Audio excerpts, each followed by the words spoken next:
Hello, तर नमस्कार. मी तुमच्या सगळ्यांची लाडकी साक्षी. तर आज मी तुम्हाला माझं संध्याकाळचं जे रुटीन आहे ते दाखवणार आहे. तर फर्स्ट तर मी तोंड वगैरे धुवून फ्रेश झाली, कारण जर तोंड वगैरे नाही धुतलं 3:00च्या टायमिंगला तर दिवसभराचा कंठा अजिबात निघून जात नाही आणि स्वयंपाक करायला सुद्धा अजिबात इंटरेस्ट वगैरे जो आहे ना, तो स्वयंपाक करताना अजिबात येत नाही. हातपाय वगैरे धुतले ना की मग मस्तपैकी कसं फ्रेश वाटतं आणि स्वयंपाक करताना सुद्धा मग भारी मूड होतो.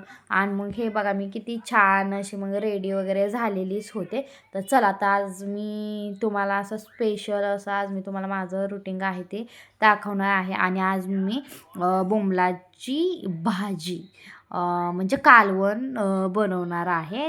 तर ती रेसिपीसुद्धा मी तुम्हाला आता दाखवते. तर व्हिडिओ अजिबात स्किप करू नका, नाहीतर तुम्हाला रेसिपी जी आहे गावरान पद्धतीची बिलकुल कळणार नाही.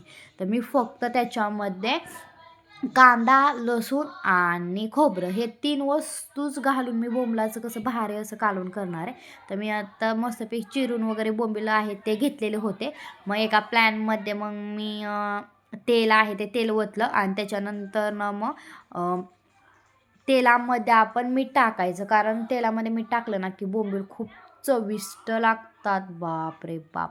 आणि आपलं मुलंसुद्धा खूप आवडीनं खातात. पण त्याच्या आधी आपल्याला बोंबील आहे ते बाजरीचं पीठ टाकून मस्तपैकी बोंबील धुवून घ्यायचे आहेत, नाहीतर बोंबलाचा जेवताना वास येतो आणि मग कालवणाची चव सगळी बिघडून जाते. तर बघा मी कसं छान असे धुवून घेतलेले आहेत बोंबील. मग सगळं तेलामध्ये फ्राय करून घेतले एकदम कडक असे बोंबील.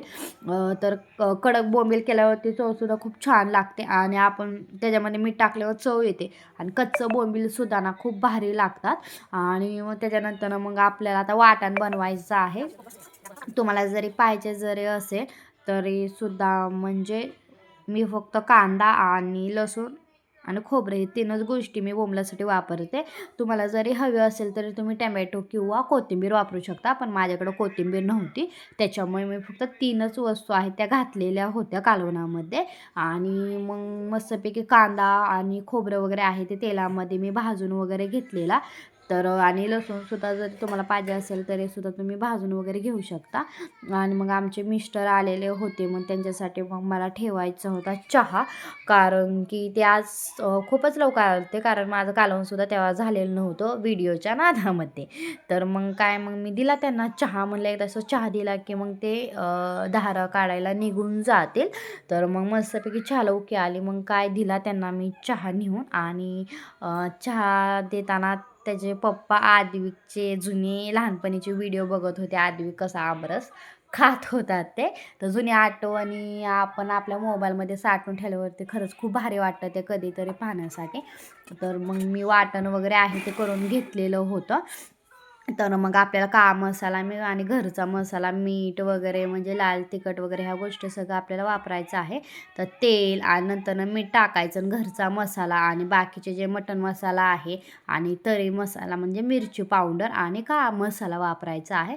आणि मग सगळे मसाले तेलात भाजून झाल्यानंतर वाटण चांगलं असं परतून घ्यायचं आहे. जर त्या चांगलं रंग येत नाही वाटणाला, तर तुम्ही बघू शकता किती छान असं आलेलं आहे. मग त्याच्यामध्ये आपल्याला थोडंसं पाणी ओतून मग बोंबील वगैरे आहे ते छान असं हलवून घ्यायचं. आणि पाणी ओतताना गरम होता, कारण जर गार पाणी ओतलं तर बोंबलाची पूर्ण चव निघून जाते. मग माझं कालवण तर झालेलंच होतं.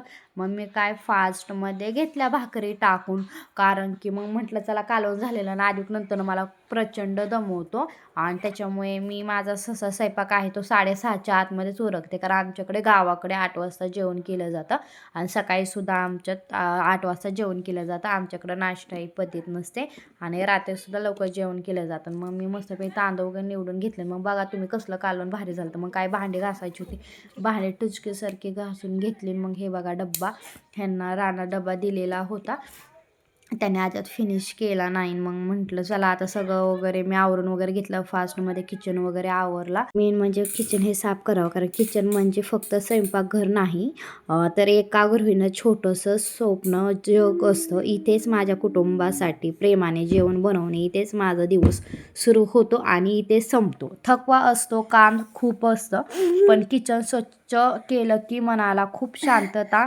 मिळते. गाईस अशा प्रकारे आमची संध्याकाळ होती. माझी सगळी कामं आवरलेली आहेत, पण हे बघायचं तर तुम्हाला आमची संध्याकाळचं रुटीन कसं वाटलं हे नक्की कमेंटमध्ये सांगा. Bye bye.